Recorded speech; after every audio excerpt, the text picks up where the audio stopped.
So you want to buy a wind farm, find some open land, plant a few turbines, watch the electricity meter spin. Here's the strange part, the fuel is free. Wind doesn't send an invoice, and yet the world's biggest wind developer has written off more than $11 billion in the last 2 years alone, canceling the very projects it spent a decade building. By the end of this video, you'll know exactly how a wind farm actually makes money, why the electricity is almost never the real product, why a guaranteed 20-year contract still isn't enough to stop a billion-dollar loss, and why a wind farm isn't really the business most people think it is. Wind farms come in 3 sizes, and they're 3 completely different businesses. A small community wind farm, a handful of turbines on farmland in the American Midwest, costs somewhere around $10 to $15 million for roughly 10 megawatts. You lease the land from local farmers, sell the power to the nearest utility, and mostly, nobody notices you exist. A mid-sized utility-scale project runs $300 to $500 million.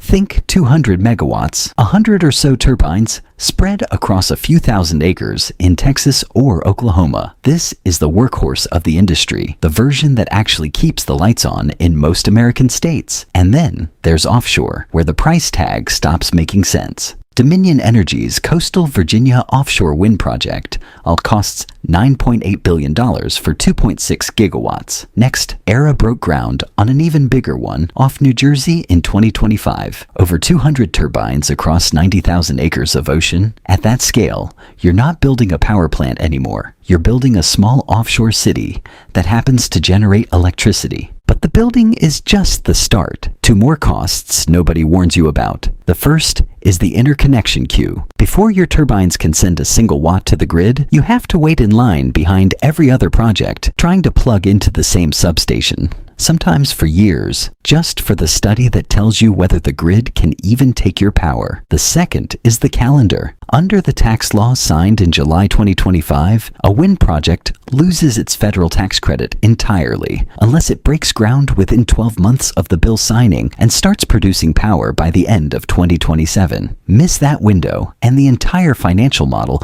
underneath your project disappears. Even a business with free fuel forever still runs on a government clock. Now, we get to the question that actually matters. Where does the money actually come from? Most people assume it's the electricity. It isn't, or at least not primarily. Here's the easiest way to picture it. Imagine you own a vending machine, except it only sells things while the wind is blowing above a certain speed. Some days, it sells nonstop. Some days, it sells nothing at all. The industry has a name for how often that machine is actually working. Capacity factor. Onshore wind farms in the windiest parts of the US run 40 to 45%. Offshore wind in the North Sea, with bigger turbines and steadier air, runs 55 to 60%. That number, more than anything else, decides whether your project is a gold mine or a slow bankruptcy. But here's the part that breaks people's brains. The electricity itself is shockingly cheap.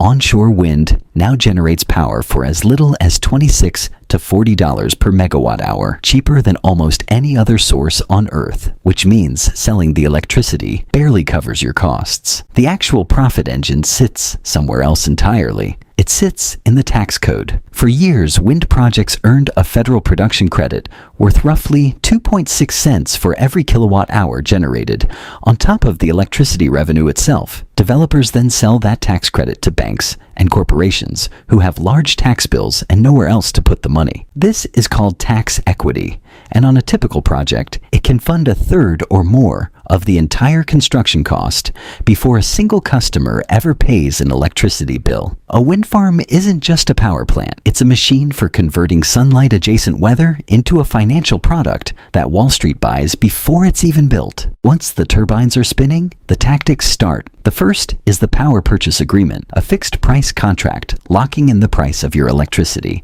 for 15 or 20 years, so your revenue doesn't move even when wholesale prices crash. The second is curtailment. When the grid can't absorb all the power you're generating, or when prices go negative because everyone's turbines are spinning at once, the operator gets ordered to shut turbines down, sometimes getting paid to produce nothing at all. The third is repowering. Once a wind farm's original tax credits expire after 10 years, operators can swap in new turbine components, restart the 10-year clock, and effectively relaunch the same wind farm's tax benefits without buying a single new acre of land. The fourth is the land itself. Farmers get paid several $1,000s per turbine per year just for hosting a machine on ground they're often still farming underneath. From the outside, a wind farm looks like a field of turbines. On the inside, it's a stack of 4 separate income streams running at once. So here's the paradox. Free fuel, contracts locked for 2 decades, tax credits stacked on top of electricity revenue.